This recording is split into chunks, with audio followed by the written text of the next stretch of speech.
Hey, what's going on, guys? Welcome back. Droid Life Show today, episode 231. It is Friday, April 17th. I'm your host, Kellen. With me, Tim. Hey guys, how's it going? Tim here. Thanks for joining.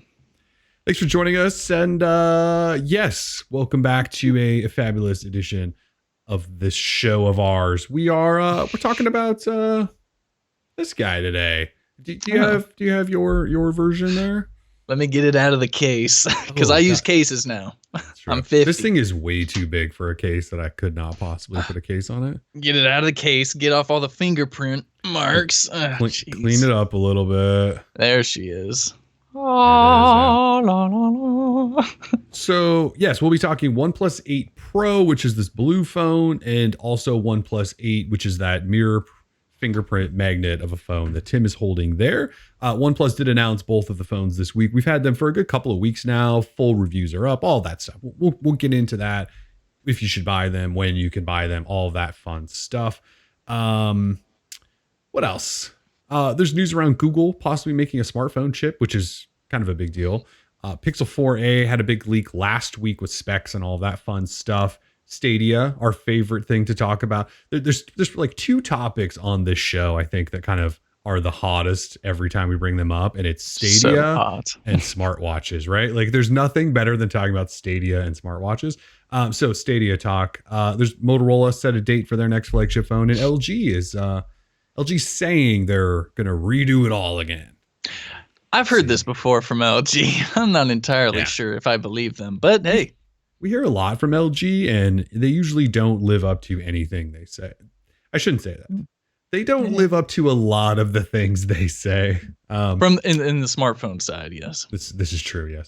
And then, of course, we have trivia. Trivia back at the end of the show after we run through topics. We'll do trivia. If you're new around here, yes, we do trivia at the end of every show. And if you're listening live, we give away prizes to those people listening live. So we'll do 5 questions, and you can win prizes. We're giving away $10 in Google Play credit to all winners, so you can go rent all the movies, buy all the apps, get all the ebooks. I think people read ebooks. Yeah, can't you just borrow those from libraries now? Like, probably. Yeah, you should support your local library. Seriously. In addition to all that news, you may notice Tim and I are sitting in a couple of new things. Yes, new chairs. The folks at eWin, they sent Tim a chair a couple weeks ago, I think. You were like, yeah, I'd love to check out one of your chairs. So Tim actually has a review of his eWin gaming chair on the site if you're interested. Sort of a home quarantine style review where, look, you're at home more, get comfy, think about getting a chair. So eWin then sent me one, and we're like, yeah, you guys want to have some comfy chairs to sit on in the DL show for a while? And we said, that would be awesome. So they're also giving all of you 20% off if you want your own eWin racing gaming chair. Just use the code DroidLife as you're checking out. So the chairs range anywhere from like a couple hundred to maybe like $400 somewhere in there.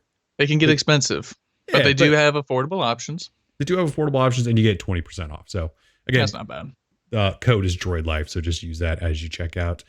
Any thoughts in general on the chair? I know I've only had mine for like a couple of days. Yeah, you're still getting used. You're still breaking yours in. Still breaking it in a little bit.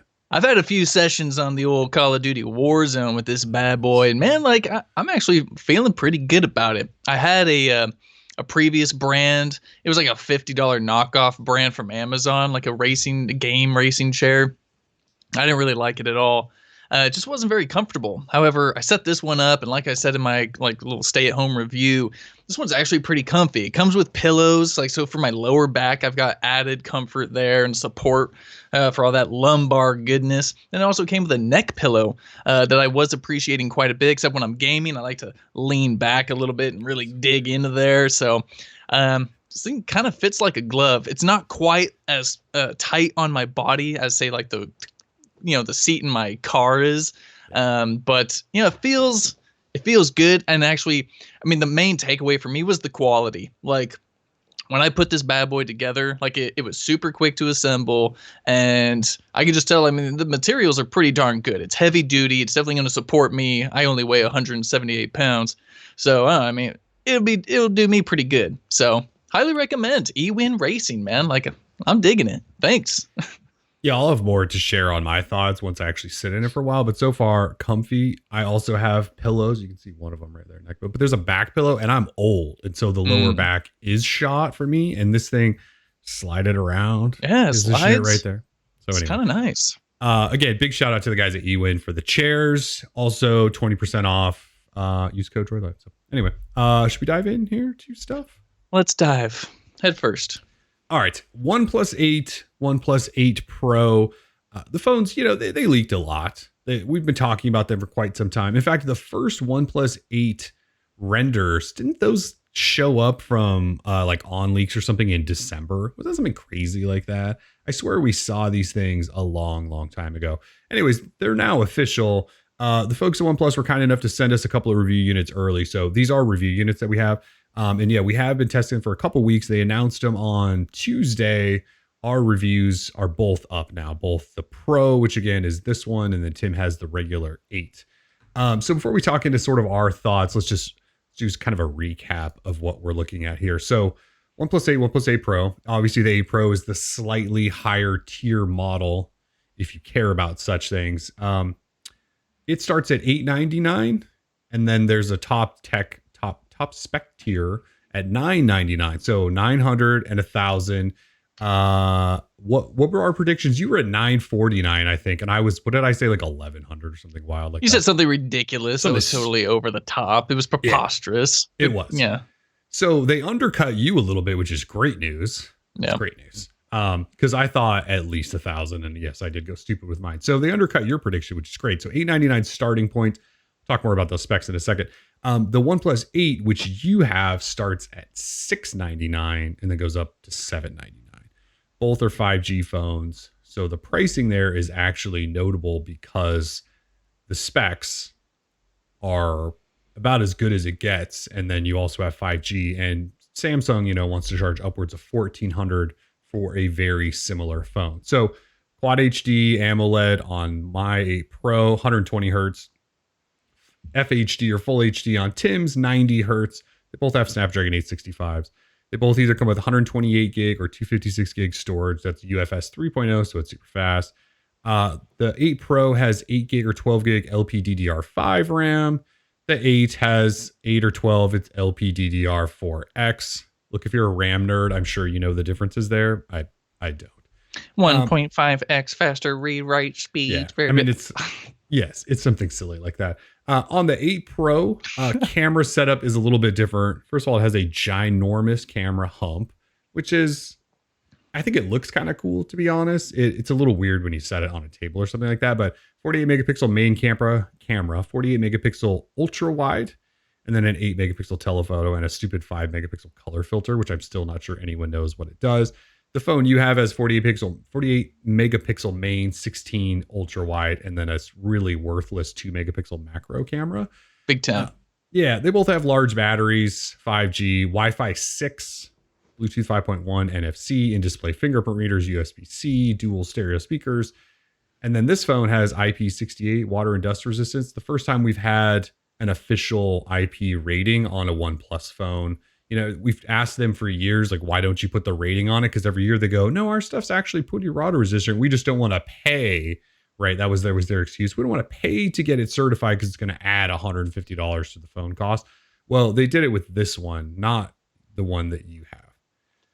So, I forgot, wireless charging in this one. And it's not only wireless charging, it's 30 watt, super fast wireless. So it's basically the same speed as you would get almost if you were hardwired in. 0 to 50% in like 30 minutes or something crazy like that. So quite fast. Android 10, Oxygen OS on top. Let's see what else in terms of details. OnePlus is selling both from their store. Amazon, for the first time in the US, is selling both. I believe both, right? Amazon selling both. And then T-Mobile and Verizon both picked up the OnePlus 8, which Tim has. Not the 8 Pro. Not sure why that is. Possibly to have a somewhat affordable 5G phone, I guess. So T-Mobile and Verizon are both carrying the OnePlus 8, has 5G. Everything's available April 29th. Yep. It sounds like you got it all. Not at all. Oh, Verizon has apparently some sort of special polar silver color, which I have not yet seen. Have you seen that version yet? No. I've not either. And T-Mobile has the Interstellar Glow, which is the version Tim has, that mirror version. It's also It's not. black and green, and then the 8 Pro has blue, which is what I just showed you. So Yeah.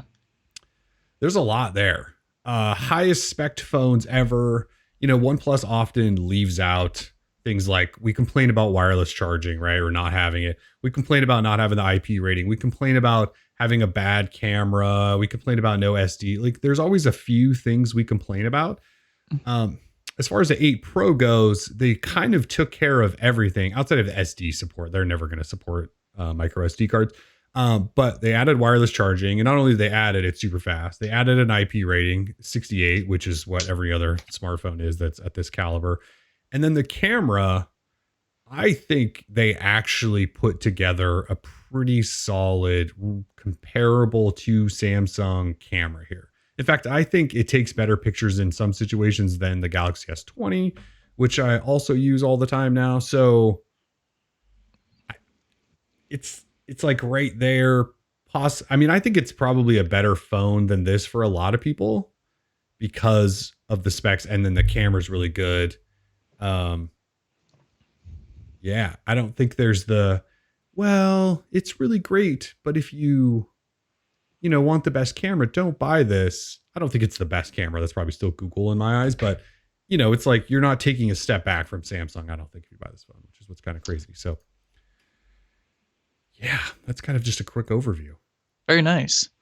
I share a lot of the same sentiments. However, I mean, obviously my phone is the bit cheaper version starting at $699. You're losing a few things. You are losing that LPDDR5 RAM, whoop-de-doo. But the main thing is the camera system. The camera on this phone is just not nearly as good as, of course, anyone would like. On right? your 8, yeah. Exactly. And if you're, coming from a Pixel or a Samsung device, one of those high-end Samsung phones, you're going to notice it immediately. So out of the box by default, the resolution for your photos on the main standard on that 48 megapixel camera is set to 12 megapixels.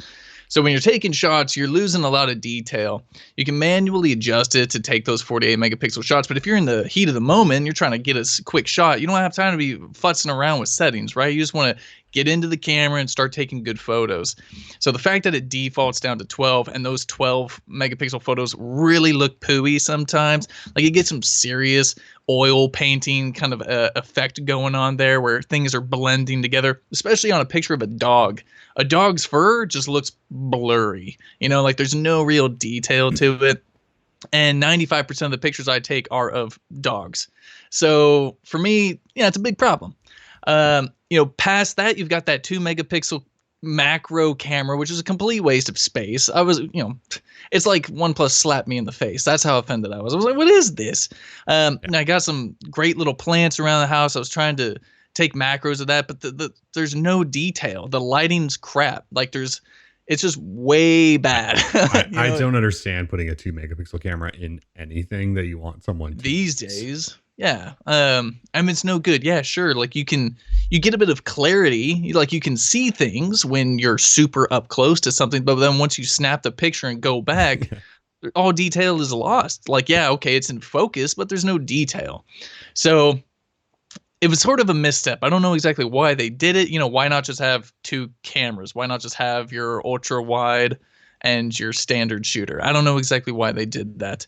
I mean, and again, I go back to Google. I was like, Google did better with 1 lens than any of these other companies are doing with 2 or 3. Of course, now Google is adding more lenses and, more different options and stuff. But on that, like OG Pixel 2, like these phones don't need multiple cameras, to have good experiences. So I know there's someone in the chat who's going to agree with me. Shout out to Alex in the chat who's like, yeah, OnePlus is DOA, blah, blah, blah. But, these people have a point. Like OnePlus, when you talk about getting the less expensive devices, they got to up the camera game. I don't know what's up with this.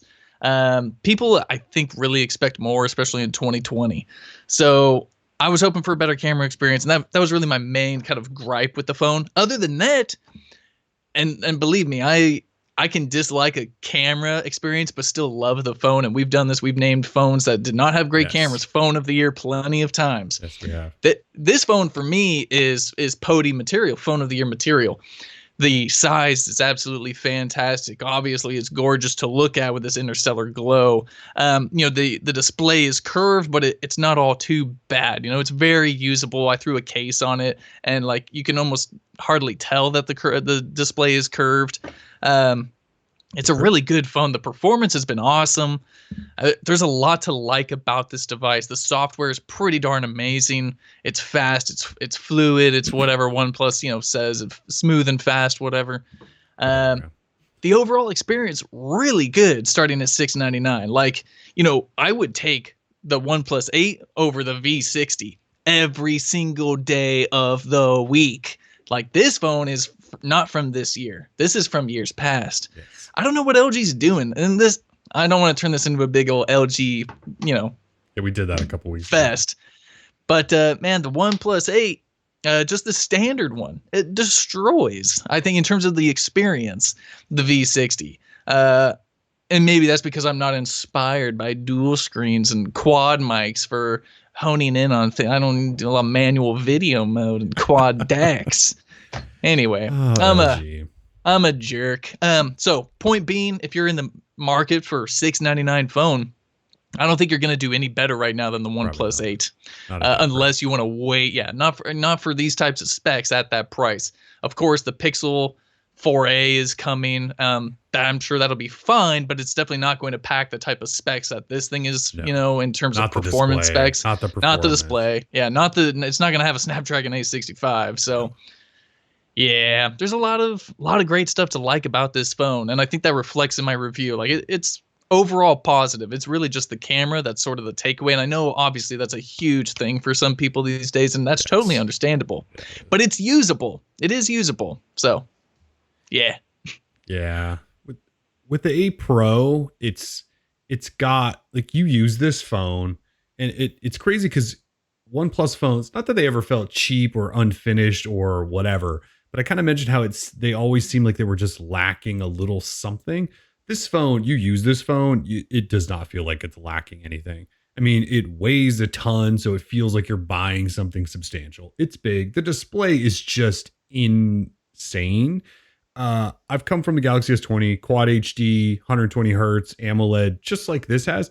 This display, maybe it's because it's bigger than the one I have on the S20. It looks so much better. I don't know what it is. There's something about the smoothness, the way it's like mounted to the glass. I don't know. But the display on this phone is just absolutely nuts.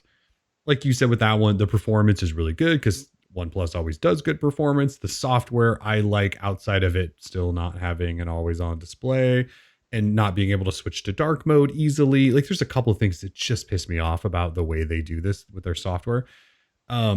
Like I said, the camera is actually really, really good for the first time in a while. It charges stupid fast no matter how you want to. The battery life is pretty good. One thing I will say, like the OnePlus 7T and the 7 Pro, those phones' batteries just lasted what seemed like for 2 days. This one, not quite that good, but still better than probably the Galaxy S20 line. And it looks super pretty. Like even look at this thing on the camera over the internet. Oh, sure. It looks so good. And this is a matte finish, unlike the glossy one Tim has. There's no fingerprints on this thing ever. It just resists them. Yeah. If you're going to buy either of these phones, you go blue, and then they both share a glacial green, I think is the color. There's a green color. That one is also matte like this. And then there's an onyx black, which is glossy black. That thing will look so gross. Yeah. These matte finish ones are just crazy. So yes, this phone is, for the first time, so easy to just say to any smartphone buyer who wants a high-end phone, yes, it's okay to buy this. You will not be disappointed, I don't think, by anything on it. Yeah, a couple of things. So Brett Wright asks, would you say it's $200 better than the OnePlus 7T? Those questions are really hard to answer. And well, plus I don't know if you mean he must be referring, He's not referring to the 8 He's- Pro, right? No, just the 8, because the 17 is Yeah. what, down to $500, which is such a good deal. It's such a good deal. I mean, that phone's still good. It's still Like, really good. It you didn't come know, out that long ago. yeah, we still recommend that phone. Like, it's only April of 2020, so it's really not that old. Yeah, I wouldn't say this phone is $200 worth. Like, I mean, on paper, there's not really anything that makes it that much better. I mean, all I can tell you is that, my experience has been good.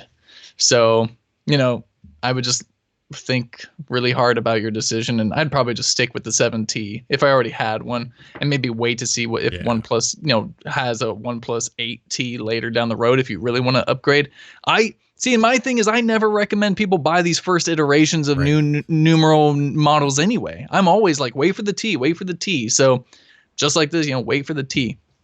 And then Alex, shout out to Alex. He also donated $5 just a little bit ago. He says OnePlus is ergonomically uncomfortable.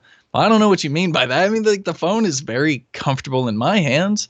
Well, here, I'll touch on that because Scott actually also just mentioned something about that. So I tend to agree. So first of all, Scott, you just said, I know you hate curved displays. In the review, I mentioned that it had accidental touches. Yes, I did fail to mention that right now. So this phone, and I was going to get to this sort of at the end and why I'm probably not going to use this phone going forward. So while I think this phone offers almost everything, there are two complaints I have basically about every OnePlus phone, including like the 7T. They're huge, number one. I mean, this phone is huge. Like here's the regular S20. Like compared to it, it's gonna be hard to see. It's like an inch taller. It's like a full inch taller. I know this is the smaller S20, but so it's a wide phone. I mean, it's heavy and wide, so it takes a lot to hold it. It's definitely never going to be a one-handed phone. And the other thing is, yes, it has a curved display, and I got accidental palm touches constantly, like in Twitter, in Gmail, whatever. Like you could just swipe your palm kind of on the side and watch the thing just scroll. Like I could reproduce it right now if I wanted to, just go whoop. So yes, there are a couple of issues. If you don't want the widest, heaviest phone, also one that constantly recognizes palm touches as you put your hand like this, those are two issues that are probably going to keep me away from it for now. Wah, accidental palm touches. I didn't have that problem personally, but I'm very sorry that I don't have that problem on this Samsung phone at all, because the Samsung phone goes all the way to the edge and then curves, whereas OnePlus is using older, let's curve the hell out of it edges. So. Well, there you go. You looks like you already talked one person out of it, so good going. It's too bad because with the 8 Pro or the 7 Pro last year, then the 7T, and the 7T had a flat display. It was just the width, I think, of the phone. And now this phone, I want to use this phone. But when you couple the weight, the width, the stupid curves, and still no always on display, I just like, those are little annoying things to me that are going to keep me away from it for a little while. Well, I might come back to it when the always on display is there, because that's supposed to be coming, right? Two things. Rohit says Pixel 5 or OnePlus 8T. No idea yet. I think those are. Yeah, Pixel 5 is probably going to be a dumpster fire. Just throwing that out there. Yeah, and then non-rev guy, JR Swello, I believe that is. Tim, you were going to say something about the V60. Oh yeah, I was going to say, you want to talk about unergonomical or whatever. I mean, like, the V60, man, is like one of the worst phones I've ever had in my hand. It's way too large for no reason. It's got huge bezels around this place, so like they could have shrunk that down a bit. Like, I really dislike this phone, and I hate saying that, like I don't want to hate phones, but I really hated the V60. It did. It's totally fine. I didn't like it, and I've never touched it. Yeah, so there you go. Tavares asks, how's video? Do you mean watching or recording? Yeah, watching video is great. There's HDR10 and all the good stuff. There's even motion smoothing on the 8 Pro if you care about that stuff. As far as recording, I could not tell you. I don't ever record video on phones, and I know that we test them. It's just one of those things we don't test because I don't like. Do you? You probably don't record video much either, do you? I record some videos. I had actually quite a bit of experience recording Instagram videos. I've been hosting a cooking show on my Oh, Instagram yes. channel. Yeah, I mean, well, something you got to diversify.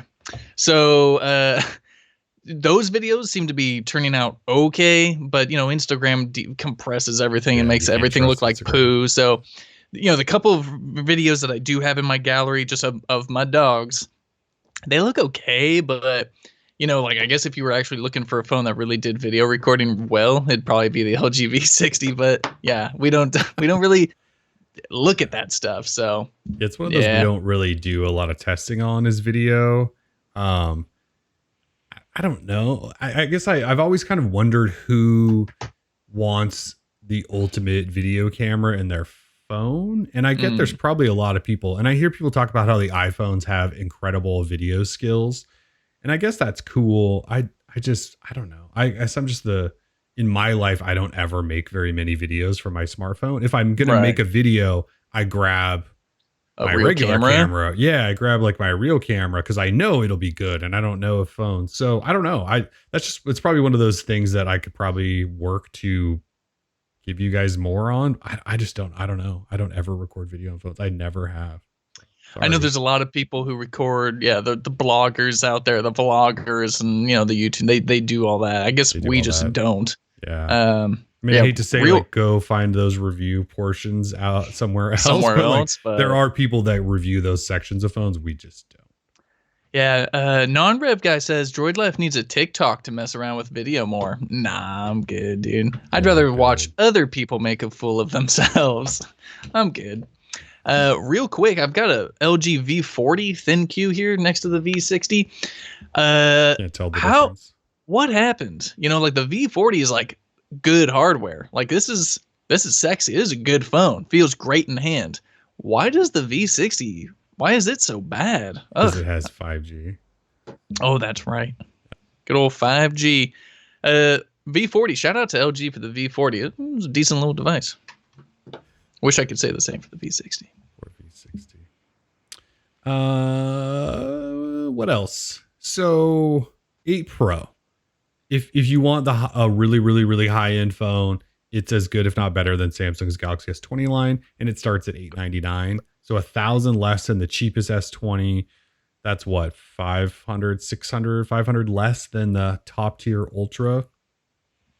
I mean, if you were gonna buy a phone today and you had $1,000 to spend, pretty sure I would say just go for the 8 Pro. I don't think I would tell you to go S20, even though I'm personally loving the S20. And for me, it's all about the size and the Sure. always on display. But for most people, because no one agrees with me on phones shouldn't be this large. So I try to keep that to myself as much as I can these Yeah. days. Most people will love this because everyone loves giant ass phones. I just don't, but you will love this thing. I Hmm. just want the smaller phone. That's why I want the S20. Anyway, I think it's the phone people should buy right now. Yeah. Real last one maybe. Never mind. He just retracted the question. Thank you, cult of personality, for making me look like a fool. Oh, he's back. Never mind.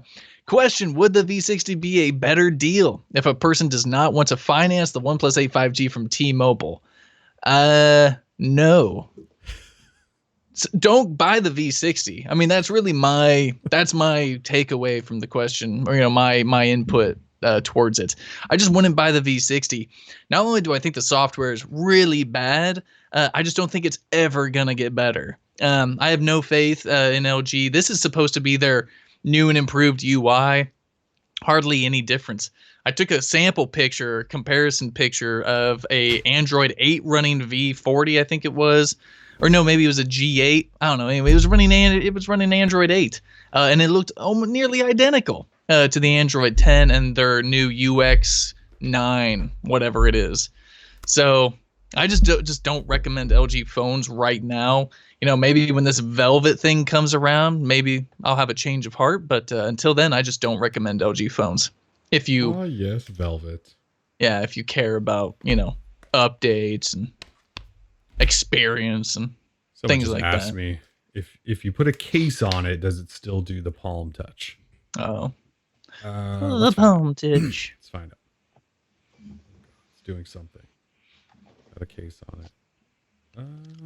A cult of personality. It might be the case might reduce it.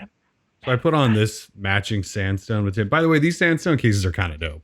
These are sick. Yeah, because it's not just the black sandstone; it's like this kind of cyan color. Yeah. Let's see. So I got a case on sliding hand. It's not scrolling through Twitter at the moment, so that's good. I mean, like sort of. No, I think you're good. I think if you put a case on it, it might get rid of that. Wow. It's just so giant. Carlos asking, how do I feel about this OnePlus 8 size? Dude, I mean, this is like my ideal size. Yeah, like I can't. Regular. It feels so good, and even when you put this case on it, like it feels really good in hand. And I have, I got some like pianist fingers, and like it feels good. So, if you guys have any other the regular 8 size is about perfect. I would agree with that. Yeah, if it had a better camera. If I had a better camera, this would like instantly be phone of the year. Like at least my vote for it. Even because I already know the Pixel 5. Like I just don't have high hopes for that thing. So set them low. Yeah. If anyone has any additional questions about the OnePlus 8 that we haven't already answered, feel free to just let us know on Twitter or something. We're gonna move on though. Let's run through some of these donos that rolled in. So right when we started the show, Charles dropped $5. That's Friday already. DL show, let's go. Yeah, let's go. Alex, you mentioned dropped the $5. Patrick dropped $2, and Sergey just dropped $2 Canadian. Said, hope you're well. Stay safe, fellas. Thanks everybody. You guys are well as well. Thanks everyone for the donos. Seriously, stay inside, all that good stuff. Stay as healthy as we can. All right, so we're moving on from the OnePlus 8. That's how we're doing. Yeah. Check out our reviews. We're gonna have a lot more actually OnePlus 8 content coming up. We're gonna both have Kellen's gonna have the first 10 things to do. I'll have the tips and tricks later next week. So we have a lot more OnePlus 8 stuff to go. So hang in there. Lots of stuff. All right, so in Google news, this could be potentially huge. So Axios reported this week that Google is working with Samsung to build their own smartphone chip. Now, I know they've built a chip before. We all know the Pixel Visual Core that was in, is that Pixel 2, I think was the first time we saw that. They're talking about an actual smartphone chip. So instead of Qualcomm, they would potentially use their own in-house made chip that they helped design. Samsung's 5 nanometer. That could be huge. And the reason I say that is because it maybe will start chipping away at Qualcomm's monopoly on the whole thing.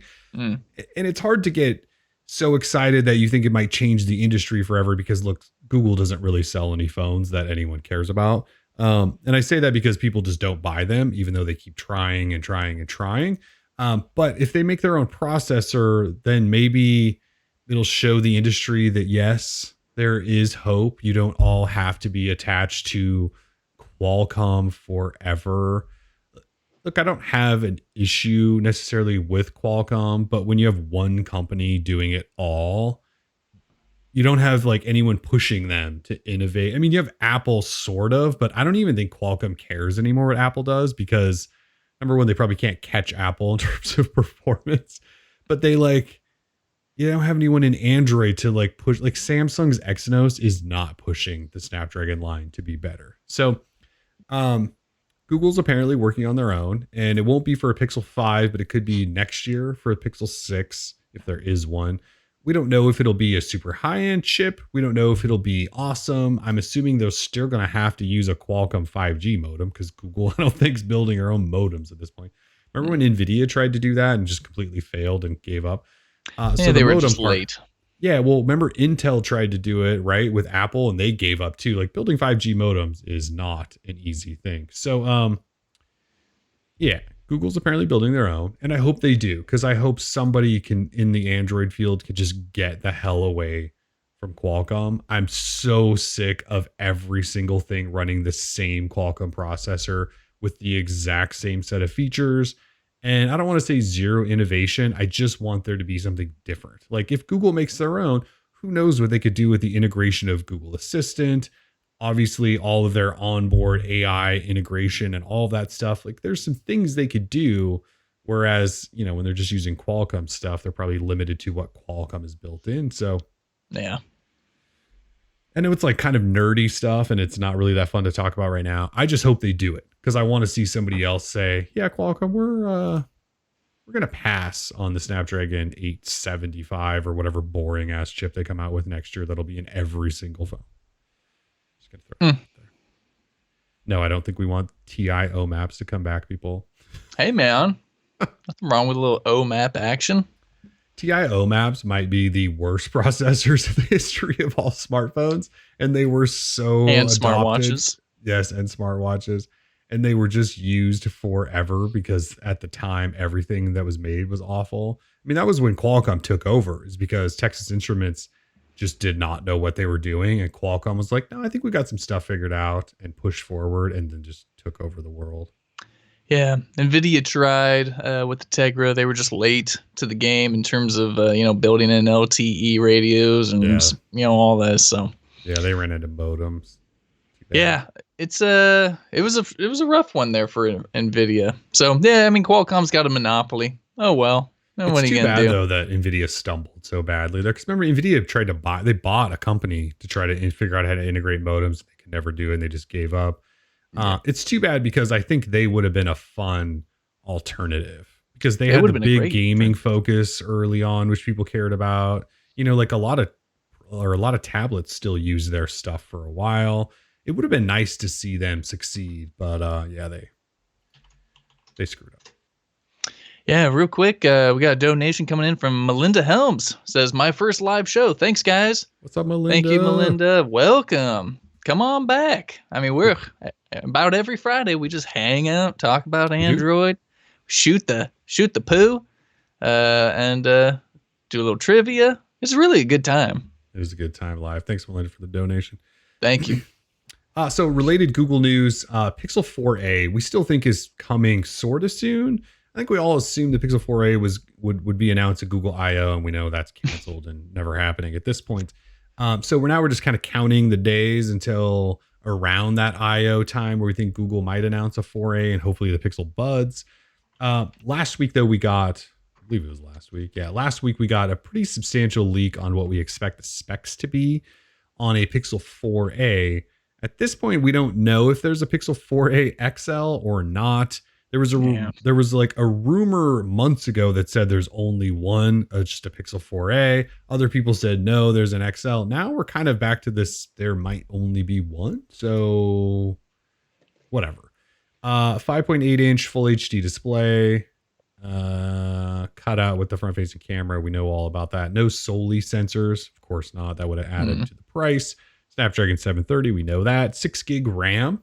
So we got more RAM this year than last year, matching the Pixel 4. Great. 3,000 milliamp hour battery, possibly 128 gigs onboard storage to start. That would be big news. Fast charging, headphone jack, single 12 megapixel camera. That's pretty much it. $400 though. $400 for all that. Same as last year so far, we think. No. Not bad, I guess. I mean, not bad. Yeah. There was a time not that long ago, maybe a week or two ago, where you and I were still going, we're so excited for the 4A. Do you still feel that? I don't know why. My feelings have dropped there. Yeah, because Google's screwing us and not giving us the XL, not giving us the one we want. That's how I feel about it. I use the regular 3A, so for me, it doesn't really matter. Yeah, I wouldn't want the smaller version. I don't know. I guess I just don't know really what Google's doing. I'm just very confused by them at the moment. So they're always behind, right? So who knows? Yeah, I mean, and that iPhone is looking so good. It's got an A13 Bionic processor, and it's awesome. Why would you not buy the iPhone? Like, who's out here buying cheap Pixels? Yeah, why would every person not just buy the 2016 designed iPhone SE? It has an A13, Tim. Tim, it has an A13. That's all you need to know, Tim. It has an A13. I don't know why, but it's got it. How many times can we say that it has an A13 and it just killed the Pixel 4a? Oh, yeah. If you guys haven't been following, the iPhone SE was announced this week for $400, and the tech bros are so excited. They are so excited about the iPhone SE. Yes, I know they there's not are. much to talk about right now, but they're so excited. They think this is the greatest thing that Apple has ever announced, to be honest. Yeah.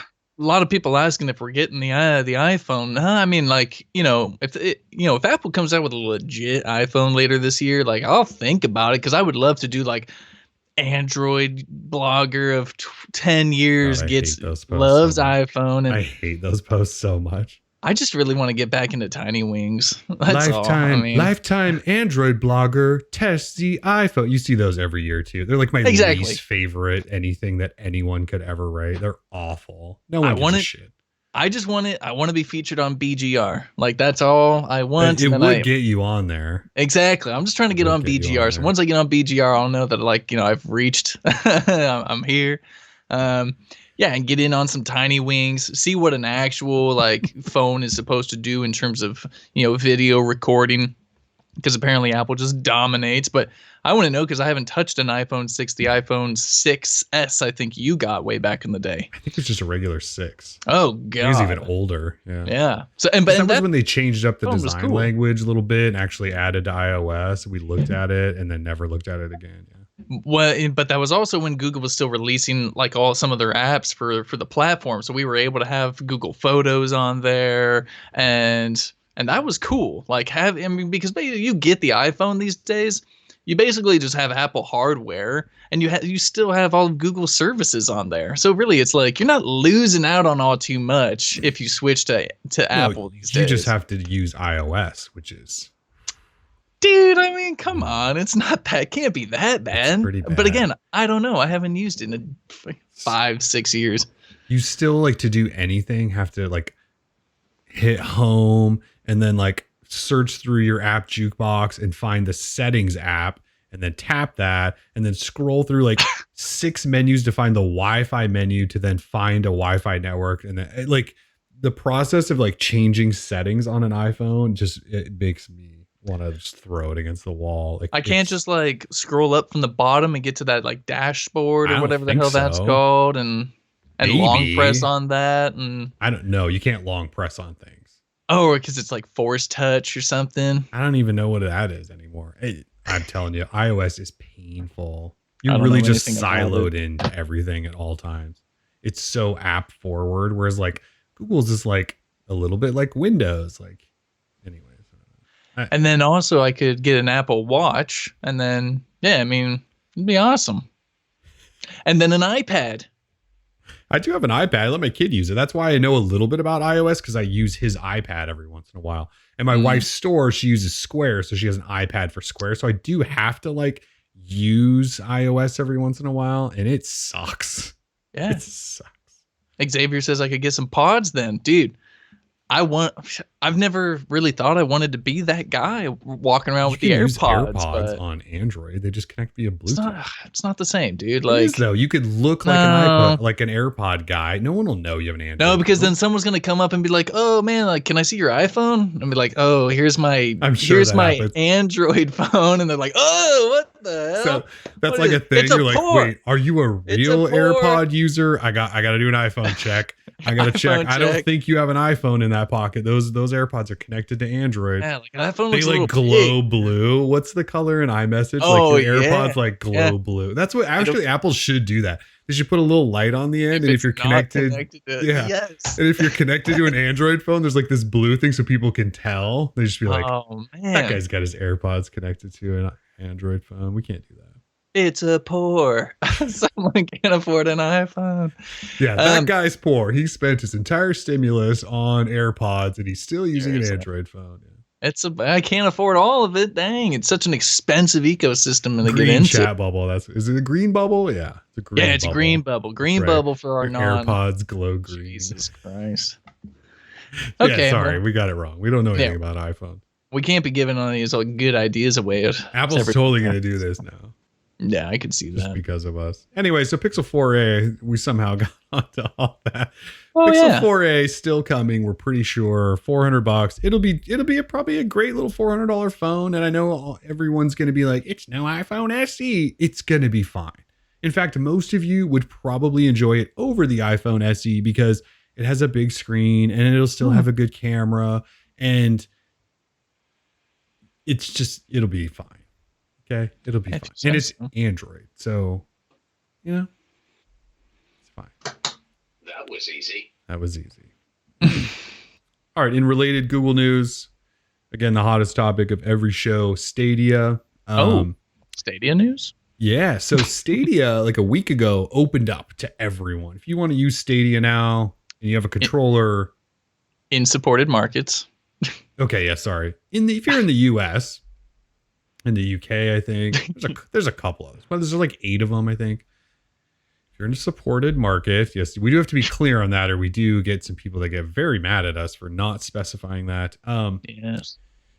You can sign up for Stadia. There's a free tier, I believe, now. I have no idea how you sign up for that, but they're giving everyone 2 months of the Pro for free. So for the next 60 days, you can use Pro, and that means you get free games, and you can just play it up.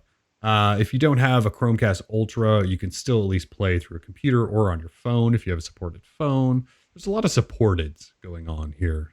But if you have a computer, anyone should be able to play it. Mouse and keyboard, that thing, all that, Stadia. You got like a free trial, didn't you? Because YouTube Premium people were getting free for a while. Did you sign back up? Oh, no. Well, no, because... I should say, did you activate your free trial? Yeah, no. Well, because I have... so my YouTube Premium is through my G Suite account, and G Suite is not supported on Stadia. So I can't combine the two. So basically, I got screwed.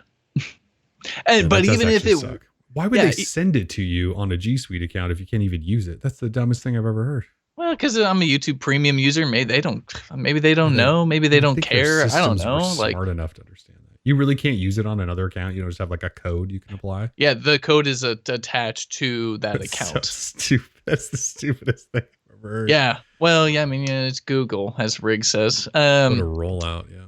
And even if I could use that code, I would not redo my account. Like, we had it for that few months or whatever when it first came out, and dude, like, it was okay, but it wasn't the B. I'm still gonna play on my console. Like, it's a way better experience. Not only that, I don't have to like stream things and like destroy my internet. I don't have to like yell to my fiance and be like, get off the internet, like as I'm trying to like play, Borderlands or whatever. Yeah, like I get pissed off and like, with this whole isolation thing, and we're fighting, we're bickering, and it's like, I'd hate to have to put her outside, and get her off the Wi-Fi. So I just don't with Stadia. I just don't. Yeah. So yeah. I took my 2 free months, signed up. Opened up a couple of games for my kid to play because there's a bunch of free kids games right now. Sure. And he wasn't really having a good time, so we haven't turned it back on since. Because the games suck. The game selection's just... It's really poor. I'm sure it'll get better. It takes time for these things to build, but like right now, it's like, it's just not very good. There's a lot of good games on there. Like if this was 2012... this would be a pretty sweet platform, some sweet games. This was 2012. But I don't want Grid, like the OG Grid game. Like I don't want that. Serious Sam? No. Yeah, Serious Sam. I don't want that either. So I don't know, man. Like it's just it'll come around if they continue. No Animal Crossing. No Animal Crossing. No Grand Theft Auto. See, that's the thing. It's missing though. It's missing one of those big hits like that. Can you imagine if it had? I mean, is Animal Crossing exclusive to Nintendo anyway? Is that that's like a Switch exclusive thing, right? Yeah, isn't it? So yeah, they're not going to get. But they need something like that. There's no CODs, like the Division 2 and whatever else that first Ghost game they came Recon out with. Yeah, I mean, there's a bunch of games that. Yeah, what's the one that it launched with? Red Dead Redemption. No, that's actually pretty big, but they were late on that. That's a big title, sure. No, there was like the first one where it's like a big open world game. Open world game? Oh, Destiny 2. Destiny 2. Yeah, so, Destiny 2 sucks, and everyone knows that. The original Destiny was okay. Destiny 2 blows. I mean, so it needs something. Yeah. I don't know what it is. All right, anyway, you can sign up for Stadia right now. 2 months free. Everyone go test it so that Google will maybe add some games. Yeah, and like no hate on Red Dead Redemption 2. It's a fine game. It's just like I don't want to ride around on a horse for 8 hours. Like I just get like bored, Not your like, and type of that's why game, Grand yeah. Theft Auto is so awesome. It's like I get to drive around and like, run over prostitutes. Can't do that. Well, I technically could do that in Red Dead, but it'd be with a horse With the and horse, not, which not a fun, I guess. helicopter and missiles. I didn't It's get just Red Dead because you had to pay like $70 for all of the stuff to get it. Exactly. I think it's discounted right now, though, so I don't know. That could be fun. I don't know. I just haven't gotten Yeah, Doom Eternal is one of those big titles that's gonna be for, or I think maybe it's already on Stadia. I just like the new Doom games. They just don't look all that appetizing to me. Like it's not like the OG, back in the day when I was booting up Windows DOS, and my brother had to teach me how to type in a code to like start a program. Like it's just not the same Doom. Like these new Dooms, they look really boring and repetitive. Like how do people not just like not? I don't get it, man. I don't like the new Dooms. Is Doom Eternal the new one? Is that the one that Yeah. just launched? Okay, so they did get that on time, though. That's good. And it looks just like the Doom they just had like 2 years ago or whatever. Yeah. Like it all looks the same. It's like I actually did punch watch- combo. Yeah, I tried to watch a bunch of people play Doom because all the reviews of this new Doom game said it's excellent, and I watched it and went, "Yeah, I don't think this is for me either." I guess I just don't know, other than Call of Duty, what I play. I have That's what it so comes down much. to. I have so much more fun. You download. What you do is you get an Nvidia Shield TV. You download Doom 3 BFG edition from Google Play, and you just play Doom 1, Doom 2, Doom 3 on your freaking Android TV hooked up to your TV, and that's for me is a better experience than on Stadia. Like Probably would be actually. so. But Tim, the melees, like, boring. Get out of here with all that. And then ammo shoots at everybody's body. Like, it's just like it's not what it used to be. It was Doom cool at one has time. lost its soul. But Maybe one day we'll try. maybe it's fun. I don't know. Hey, if you enjoy it, that's fine. More power right. to you. Moving on from Stadia, Motorola announced that April 22nd they will announce their new phone. We believe it's called the Edge Plus. And it should be a 5G first flagship from Motorola in a really long time. Of course, Verizon will more than likely have the thing. They're doing an event, which means on the internet event. Oh. OnePlus did that too. Everyone will do that this year because we have to. OnePlus did that too.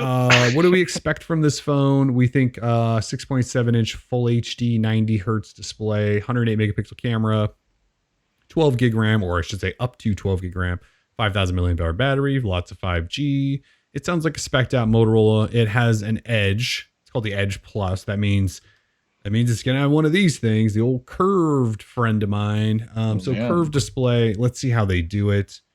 I guess I'm looking forward just to seeing Motorola throw out a flagship level phone again to play with to see if it's good. Yeah. Is it ever gonna get updated? I mean, this is No. It won't ever get updated. This won't be a good purchase. There were some reviews this week for a couple of Moto G phones. I couldn't tell you what they're called. It's Moto G Stylus or something like that. Moto G Power maybe. And I think it was The Verge maybe that said like the cameras were actually good. So maybe Motorola's figured out something in the camera department. So if this Edge Plus has a good camera, because that's kind of been the knock on Motorola's camera and software updates. If it has a good camera, could be fun to get back because Motorola has always kind of made good hardware. So if the camera's great, that's exciting. I'd be down to give Motorola a little run again. Sure, why not? Good. All right, that's exciting. Throw a little OMAP in there. Little OMAP. Yeah. Design bring one, back. Moto Maker, all that good stuff. Handmade in Texas. And assembled in Texas for about a month. Hey. Okay, so LG, your favorite company of the moment, I believe. You said that. So they announced a couple of weird things over the last week. They said, we're doing a new design language for a new smartphone line, which basically means the G line is retired. And that was kind of the rumors. The G line was going away. And they kind of confirmed that in a way. They didn't say, yes, G is dead. They just said, we have a new smartphone line. Like, I don't know why you would still have a G series. Their new design language.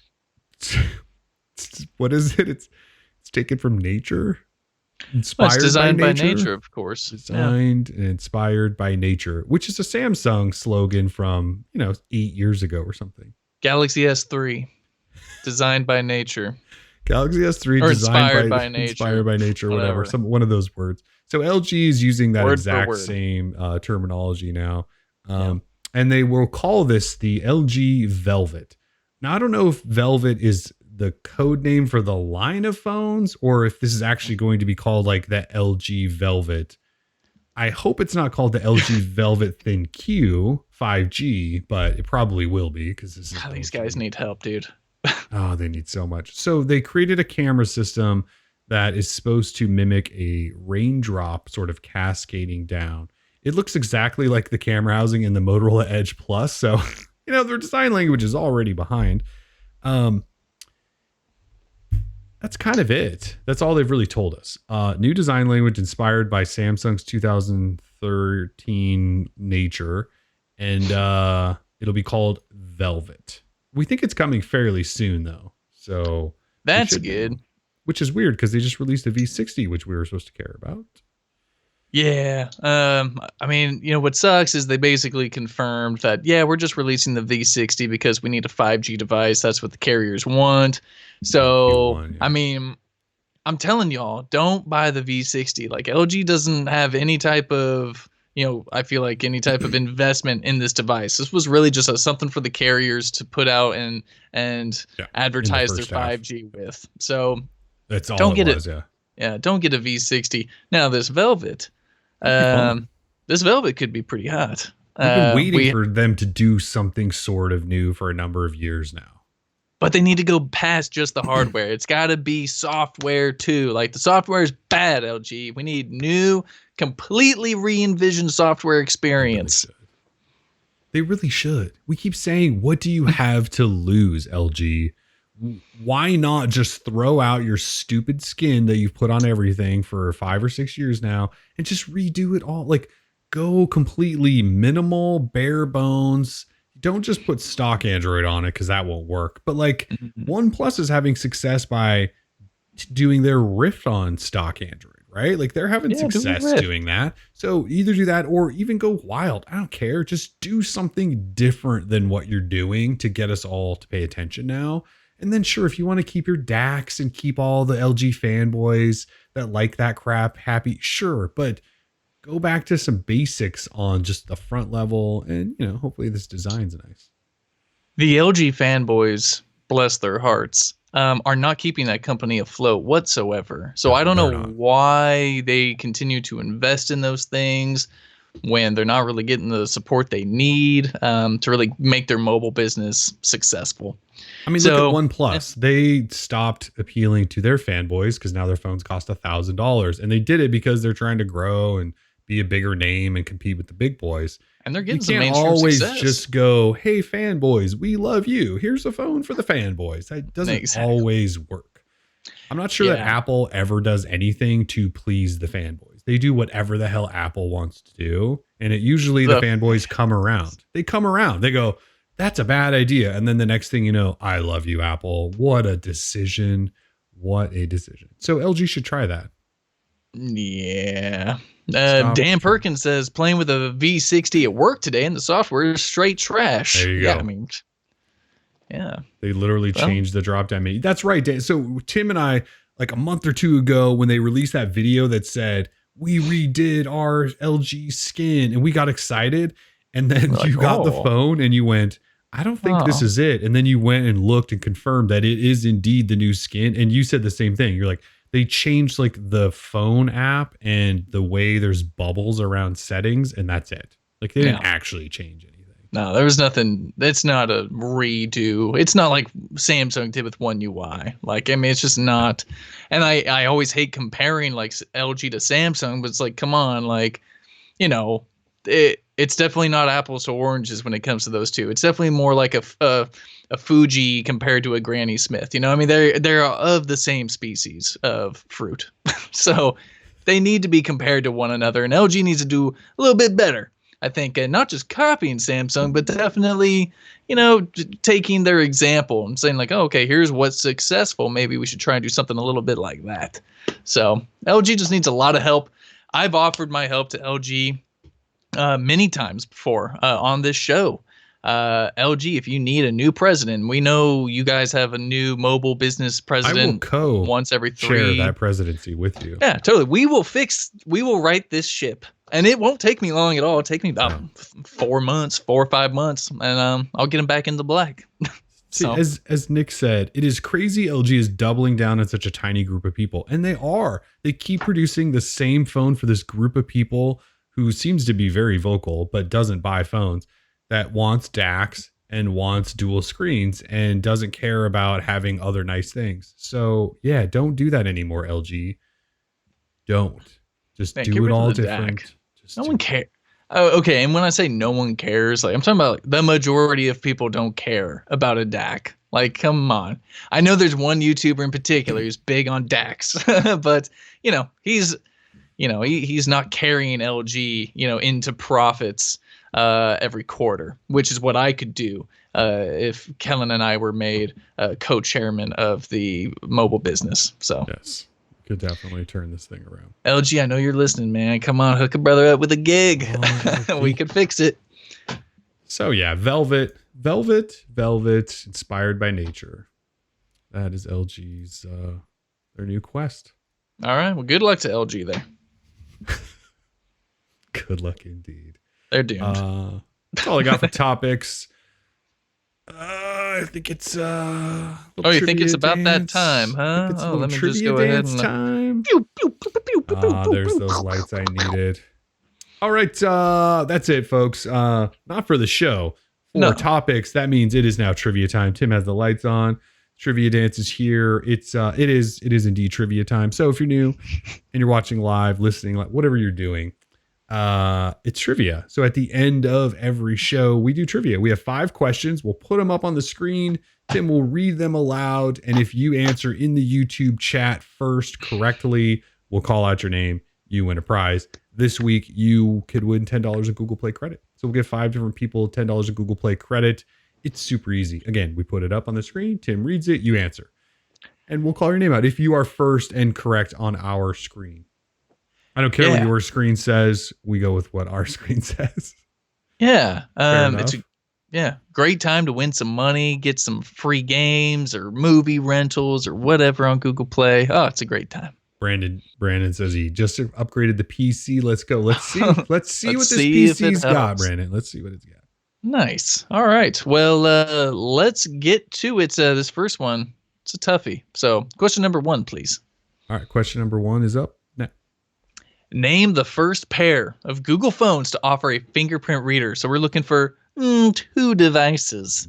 Again, name the first pair of Google phones to offer a fingerprint reader. Oh, Chris Williams with the correct answer came in right before Curtis Black with the correct answer of the 5X and 6P. Of course, he's referencing the Nexus 5X and 6P, and Kellen has a befuddled look on his face. Yeah, because I have Evan Brown above Chris Williams. Oh, shit. You do too, don't you? Now you do. I do. It's Evan Brown. Chris, I'm sorry. Thank God it's Friday. Evan Brown, yeah. Hey, well, you know what? Congratulations. He went 6P 5X. I think you in your mind you were like, I got to see 5X first. 6P. Totally. Yeah, you're absolutely right.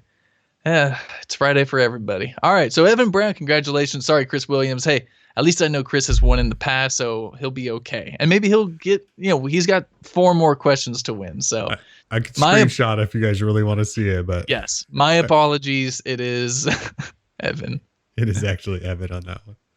Congratulations, Evan. Sorry, Chris. Anyway, moving on. Forgetting all about that. Yeah. I'm glad you had that befuddled look on your face because I was confused.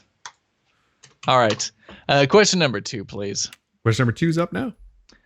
Which LG flagship device from 2014 featured a leather backside?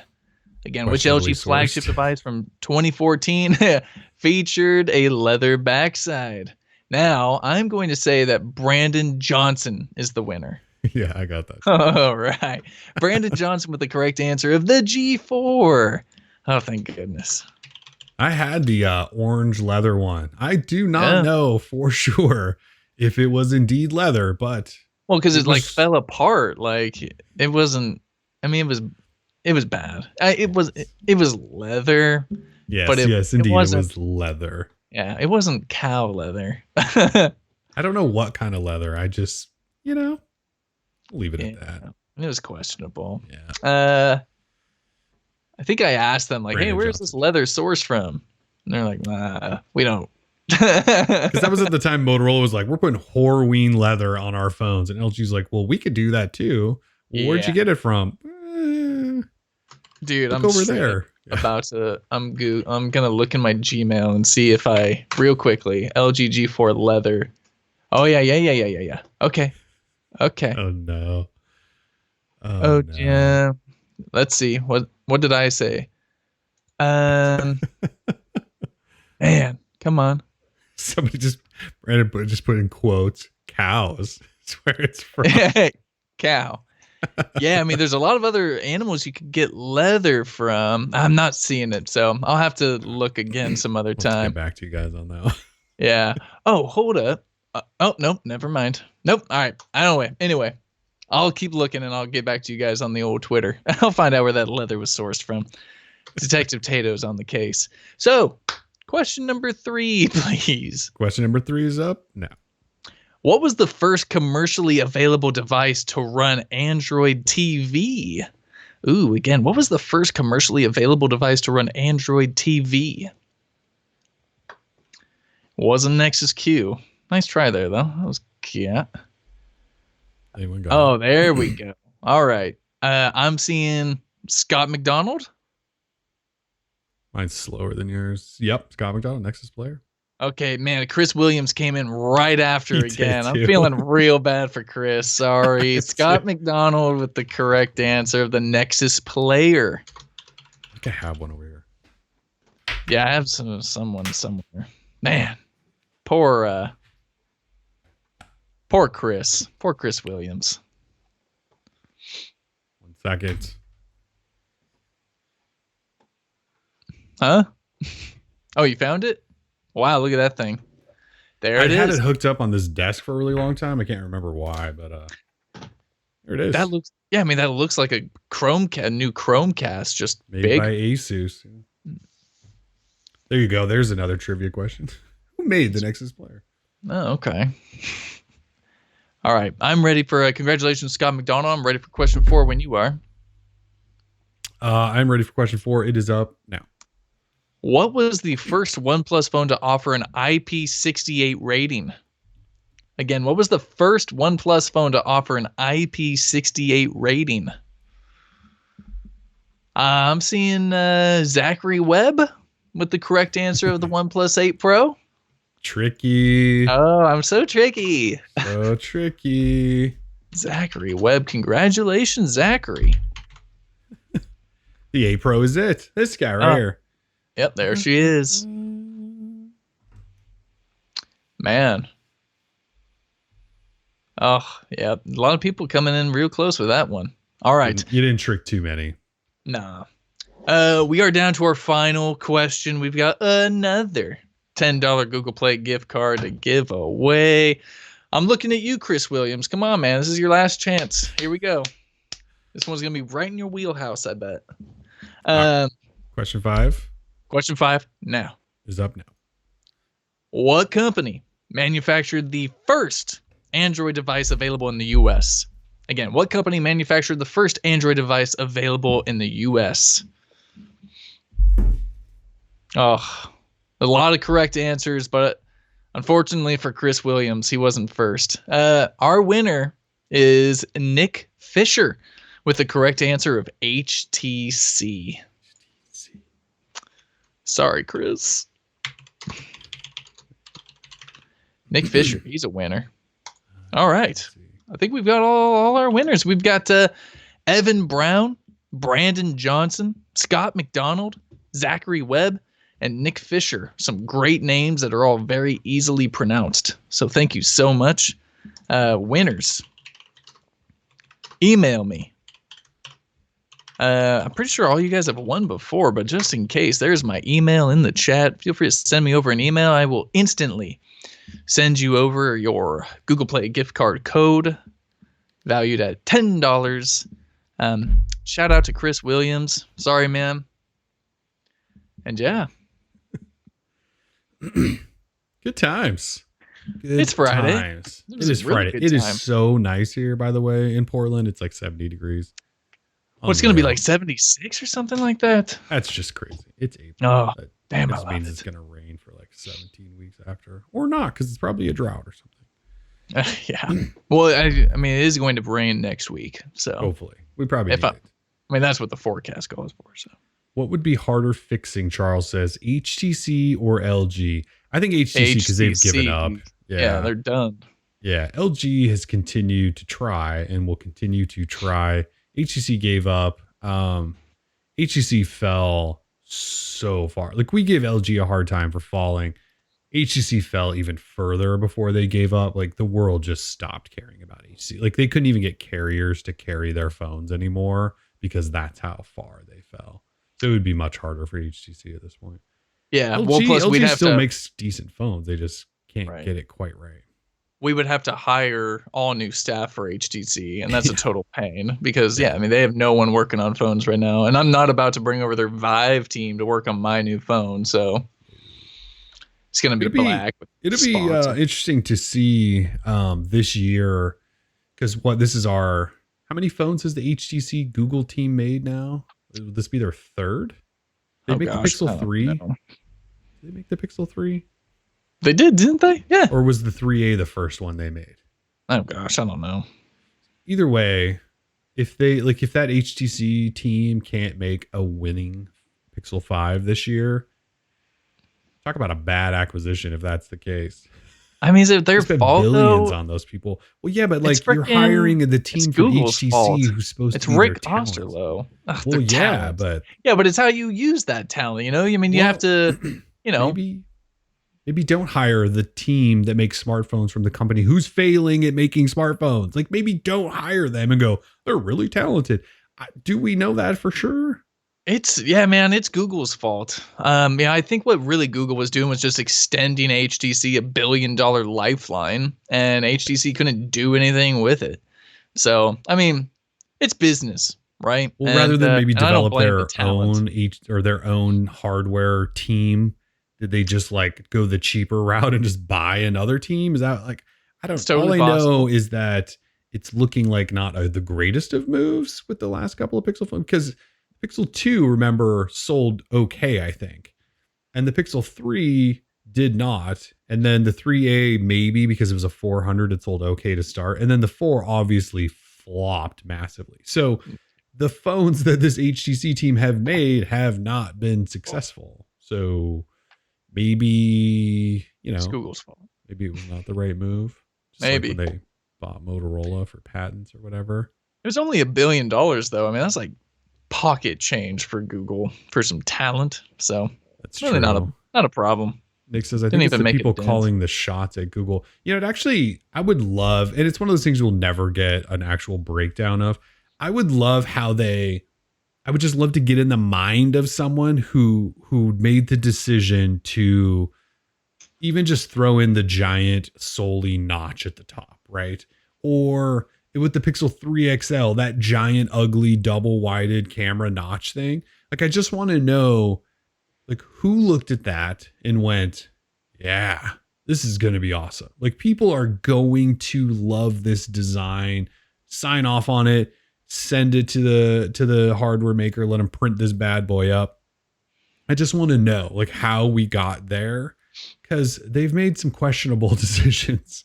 And this isn't a new thing with Google. They often kind of just go their own way, where, it's funny because we talked about how Apple doesn't necessarily listen to the fanboys. The fanboys just come around to whatever decisions they make. It's the opposite with Google. They make the decisions they want to make, and no one ever comes around to them. It's like the opposite. They can't ever do the thing where people go, oh, wait, yeah, that was a pretty good idea. I mean, every once in a while, don't get me wrong. Like the navigation gestures, while I still don't know that I love them, I'm used to them. So they do it sometimes, but I would love to actually have somebody sit down from Google's hardware team and go, this is why we decided it was okay to do the 3XL notch and the giant forehead on this thing and keep, I don't know. We just don't ever get that like openness about these things. And I would love to hear somebody actually talk about that. You know, it was like when they said why that executive last year talked about why the 3A has a headphone jack and the 4 doesn't. And she basically said, because the 3A is targeted at poor people and we don't want them to have to buy wireless headphones. So she was basically admitting that we could put a headphone jack in the 4, but we don't want to because you have enough money to go buy wireless headphones. And it's like, that is such a terrible decision. Such a weird way. Boy, you're really passionate about this.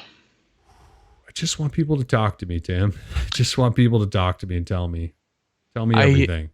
I found the email that I sent LG concerning the G-Force leather. So subject line, source of G-Force leather. Hi, redacted. Hope your week is going smoothly. This may be an odd question, but can you share any information you have with where LG sources its leather from? If you don't have this info handy, could you put me in touch with someone who might? Thanks for any help, Tim. Oh, and my never received a reply. Of course So not. that basically settles that. That's pretty good. That's pretty good. July 1st, 2015. Still haven't heard back, huh? No, I'm still waiting. That person there is no longer with LG, so unfortunately, I don't know if I ever will receive a reply. I don't think you will. Yep, LG declined to comment. You got that right. They didn't even decline to comment. They just said, It's just this guy's an ignore it. a-hole. We are not going to answer that. I thought it was very nice. I was like, can you just share maybe where they source it? I mean, like, that's where you're supposed to put at the end. If you don't respond back, I'm going to assume it's not real leather. Oh gosh. That's such an evil way to do it. Yeah, that's pretty rude. Gotcha. Yeah. All right, cool. Anything else?